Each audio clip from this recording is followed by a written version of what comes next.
Hey, all you lovely ladies out there that are married or that long to be married. We have been reading from Created to Be Has Helped Me the past couple weeks or so, and today we're going to dive into chapter 15. But before we do, you guys, I really just want to address that, yes, this book is controversial, okay? Yes, I know that, but that's just like with anything that we do in this life, y'all. Like, we're going to encounter things that we're like, ooh, I don't want to apply that to my life, right? And then we're going to encounter things that it's like, oh, that's good. Let me try to remember that. Let me try to get that there and, put that in the notes or whatever so that I can try to apply that to my life because that's good stuff. Well, the reason I love Debi's book so much, y'all, is really because of the testimonies. The testimonies that the women give in this book is just real good life stuff, okay? Like it is their real life, and it is good stuff, and it is things that we can take and apply to our lives and learn from. Like, oh, maybe I could have had more grace in a situation like that, or I can see where Debi's coming from, or maybe I can't see where Debi's coming from, and that's okay too. But I just want to first address that with y'all that, we might not agree on everything that Debi is going to say, and that's okay. That's okay. But if we can take anything good from it, then that is why we are here, right? Okay, so let's start with Kings and Kingdoms, chapter 15. A wise woman always receives her husband's overtures with delight, no matter how clumsy that he may be. God created Adam and commissioned him to take the position of leadership. Since then, every son of Adam has received the same mandate. Man was created to rule. It is his nature. But the only place most men will ever rule is their own little kingdom called their home. At the least, every man's destiny is to be the leader of his household. To deny him this birthright is contrary to his nature and God's will. When a man is not in command of his little kingdom and is not shown the deference and reverence that goes with that position, his kingdom will not be ruled correctly, and the subjects of that kingdom will not experience the benevolence of a king who truly loves and cherishes them. When you neglect to reverence your husband, you are taking something precious away from yourself, your children, and your husband. When the President of the United States makes a public appearance in one of the 50 states, even if he is not popular in that state, everyone spends time and energy preparing for him. Whenever he arrives, he is treated with respect. It is not the man or his policies that the people are recognizing. It is the office and all that it stands for. God made your husband the president of your family. Your husband is not there to show you deference or to be your helper. It is not God's will for your husband to reverence you. It is not God's plan for you to remain seated at the dinner table or in your lounge chair and expect him to serve himself. Our modern society has conditioned us to expect him to serve us. It hurts our feelings if he doesn't do things that we feel that he owes us. But that is not the plan that God has set into place. And y'all, I just want to first say to you guys that, I'm not a browbeaten wife, okay? There's a lot of things that Debi's going to talk about in this book that I'm not doing that. I'm not making my husband's plate of food. He's quite capable of making his own plate of food. If you do that, then hey, props to you, honey. You get after it, okay? But there are certain things in this life that, I am a good woman. I'm a good mama. I know that in my heart and in my soul. I give my husband his place. He is the leader of our home. He is our spiritual leader now, but there was a time that he wasn't, okay? And so I just want to say to you guys that your husband is supposed to be the head of the house, but he is also supposed to be this close to God, okay? So if he is not being the head of Christ, at the head of Christ, then there are some things that God needs to work out in him. And I'm not saying that you need to go against your husband or create conflict with your husband. That's not what I'm saying. But I think this book, in a lot of ways, people are trying to say that Debi is trying to make women like the bottom of that totem pole, and I can understand where some of you are coming from on that, but I think some things, like with a lot of things that happen in life, it's just kind of taken out of context, okay? So our failure to know and believe the written words of God has caused us to accept a cultural lie. Our culture stands up diametrically opposed to God at every turn. It is time to realize that feminist beliefs have tainted almost all the public schools and even the best of Christian teachers. God says in Hosea 4:6, "My people are destroyed for lack of knowledge. Because thou hast rejected knowledge, I will also reject thee. And though thou shalt be no priest to me, seeing thou hasn't forgotten the law of thy God, I will also forget thy children." Women feel that they will lose some of their self-respect if they surrender to a man who is less than wonderful. Surrendering your autonomy to another is not for wimps. People say of an obedient woman, "Oh, she is just the meek and timid type. She needs to get a life of her own." They know not whereof they speak. This is not abstract, puzzling doctrine. It's practical and pragmatic.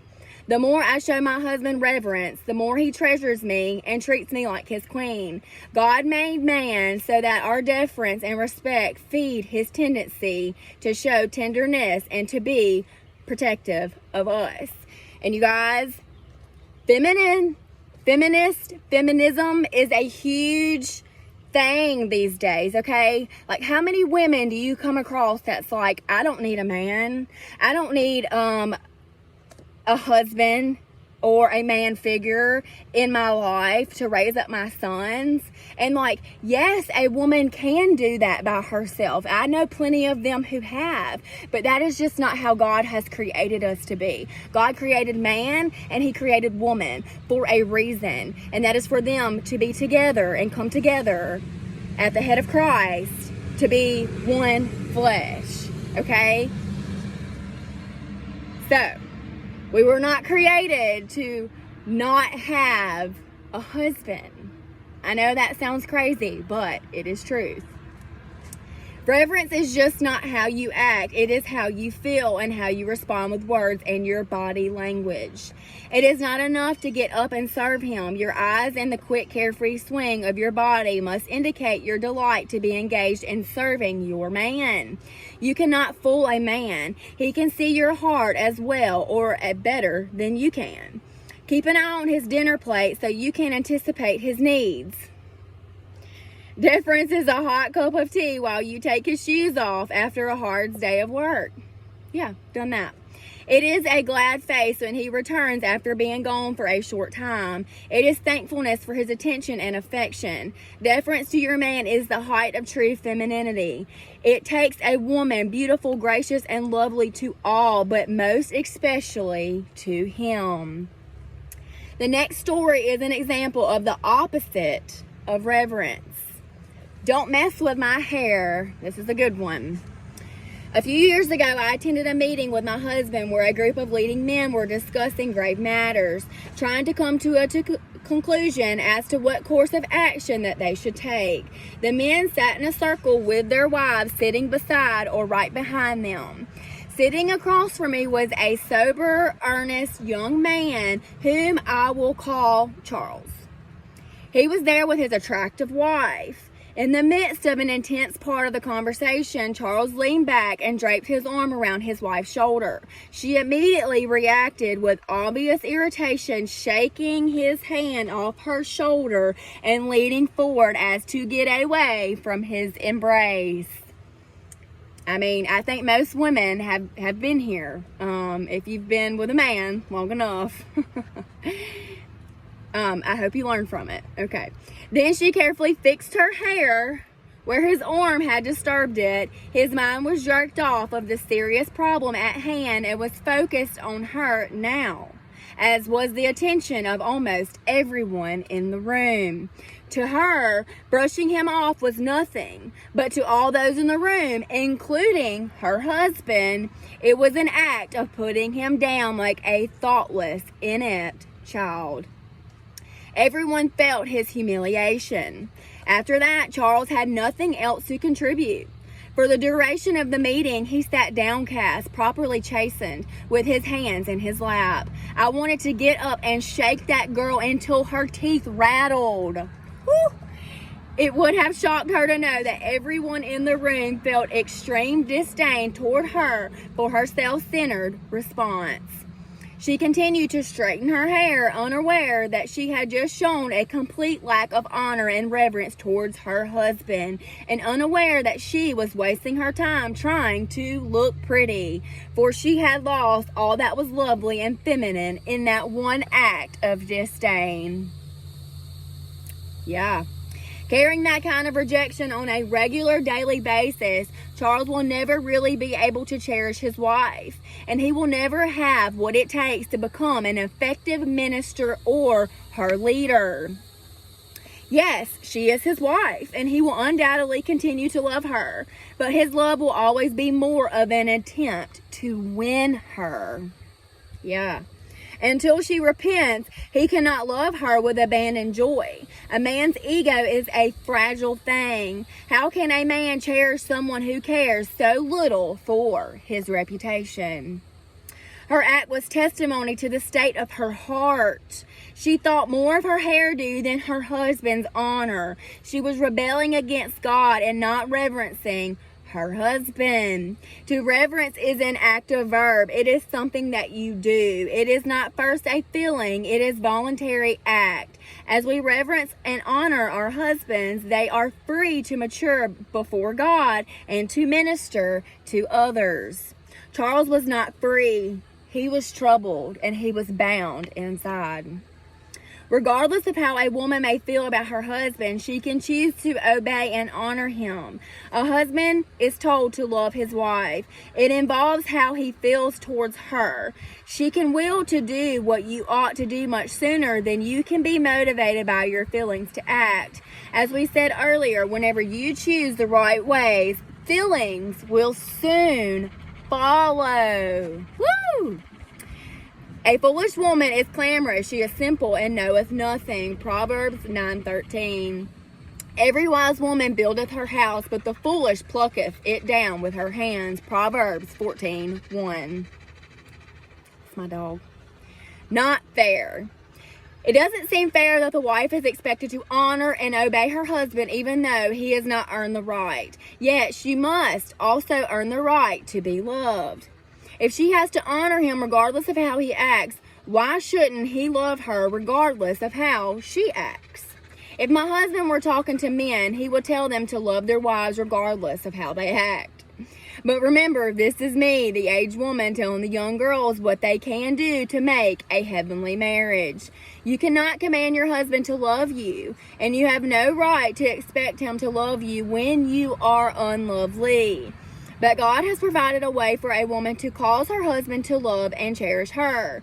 God gave us ladies some keys to the avenues of a man's heart. God made it so that we can actually inspire him into fulfilling his God-ordained duty. His very nature is made to respond to us if we only treat him with reverence. A man does not have such power to influence his wife. Women are not built with the same response mechanisms. God did not give men the wonderful promise that he gave to women, that they can win their wives with proper behavior. But women have a beautiful hope based on the promises of God. This one's good too. The Tale of the Purple Flowers PJ Girl. Just last week, while I sat in my van in the parking lot of Walmart, waiting for my daughter, I watched the people as they walked into the store. It was an interesting study in human relations. Of the 25 or so couples who walked into the store together, only 3 of them were actually touching each other, and those 3 ladies were the only ones smiling out of the 25 that I observed. On a scale of 1 to 10, with 10 being the prettiest, all 3 of these gals were 1s or 2s. One lady looked several hard years older than her young, tall, handsome husband. Sorry, dogs. He had a delighted smile on his face as he watched her every move, possessively leading her by the arm. It was clear that she was enjoying telling him her tale. I could see it was a good story, because he threw his head back and laughed freely just as they walked through the door. He was enjoying his woman. Another couple passed quietly, deliberately brushing up against each other, saying nothing. But the woman's smile said everything. The third smiling couple took the award of the day. He was a muscled up, gorgeous hunk, and she was almost past describing. She was wearing flannel PJ bottoms that were cut off just above the knees. The shortened pants had 5-inch purple flowers scattered over the white, almost see-through material. She was short and at least 50 pounds overweight, with most of the extra weight bouncing in the skin-tight PJ shorts. Her hair was chopped off in an ugly cut and really greasy. Her gorgeous hunk had her in a headlock hug. She was laughing and poking him in the ribs while hollering for him to let her go. You would have thought he was hugging Miss America by the way that he was grinning. He was really enjoying his purple-flowered sweetie. I caught his eye and he grinned back at me, not one bit embarrassed. That gal had totally won his heart and my respect. He was proud to be her man. Of all those beautiful girls who had walked into Walmart while I waited, it was this girl who was publicly being adored and appreciated. I suspect that she has never removed her husband's hugging arm for any reason, much less to save her hairdo. She has accepted all of his overtures with thanksgiving and delight. In the coming pages, we will discuss how we need to cook, clean, take care of our children, etc. These are important and necessary, but the buck always stops right here at the action and reverence. A man who will allow his woman many, many faults as long as he knows that she thinks that he is great. And y'all, this can also be like perception and perspective too, because how do we actually know that these two were married? You know what I mean? They could have went to a different state and he could have been cheating on his wife. Like, Zeb, go on. So there are all different perspectives that you can look at this. They could have been newly dating. You know what I mean? And whenever you first start dating, like, there's a lot more lust that's happening after you've been married for 10 years, you know? So if she will just look into his face with adoration, if she is thankful to him for loving her, he will adore her. She can dress awful, be grossly overweight, have terrible hair, not cook so well, be a little lazy and dumb, and not be one bit pretty. But if she will just thank and show that he is wonderful, he will love her. It sounds simplistic, but it is the way of a man with a maid. Y'all, I'm sorry. My dog is trying to get my horse to run. Zeb! Come here. Women, on the other hand, want their husband to perform. They expect them to be spiritual, hardworking, diligent, sensitive, and an attentive parent. Or they will take personal offense and begin a campaign to change him into their image. I find it amazing that a woman would marry a man and then become angry because he continues to act like one. Elizabeth Elliot, in her book, Let Me Be a Woman, wrote to her daughter, I had been a widow for 13 years when the man who was to become your stepfather proposed. It seemed to me the miracle that could never happen. That any man had wanted me the first time was astonishing. I had gone through high school and college with very few dates, but to be wanted again was almost beyond imagination. I told this man that I knew there were women waiting for him who could offer him many things that I could not offer him. Things like beauty and money. But I said, there's one thing that I can give you that no woman on earth can outdo me in, and that is appreciation. The perspective of widowhood had taught me that. Woo! As I cast around in my mind and heart for a way to define for my readers what it means to reverence a man, Elizabeth Elliot's letter to her daughter came to my mind. The very heart of reverence is extreme appreciation and profound thankfulness that this man, just as he is, has chosen to love me just as I am. Elizabeth Elliot is a lovely, talented, successful woman, yet she chooses to honor with thankfulness the man who loves her. It is the state of her heart. My husband tells young men looking for wives that there is really only one absolutely necessary trait that the girl that he marries must possess, and that is a grateful heart. He tells them that the girl that they choose must be joyful and thankful that you love her. The more she believes that she is fortunate that you chose her over others, the better the foundation for the true marriage of two souls. If she feels that you are lucky to get her, then you had better run, because that woman is looking for her own helpmeet. And she thinks that you are the one to fill the job. She will spend the rest of her life trying to change you. To reverence a husband is to be delighted and thankful like the Purple Flowers PJ girl. It means that you must be the opposite of the don't mess up my hair girl, and that you believe in him enough to dream good things about him. You reverence him by teaching your sons and daughters that their daddy is the number one man, and then help them make a sign and hold it high, so everyone can see how that you think and feel about him. In summary, it is to believe that you are blessed for being loved by this wonderful man. All right, y'all, and this is time to consider, and it is on 2 pages. So I'm going to hold this one here so that you can pause it, screenshot it, whichever you may like. All right, few seconds. And you guys, I'm so sorry about my dogs. I honestly get so nervous whenever I make these videos because I have 3 kids and 4 dogs. So I just never know what is going to go wrong. Never know. And then also, whenever I get to talking, my brain goes a million different directions. If you know me personally, then you know, like, I'm an indecisive kind of person. So whenever I start speaking, I'm like, I know what I'm going to say. And then by the time I start talking, it's like my brain takes me down a different million trails. And then I end up somewhere completely different. So I hope that you can kind of understand what I'm saying, because I do these videos one take, I don't edit them, and what you see is what you get. So I hope y'all have a fabulous day, and I will see you next time with chapter 16. Bye.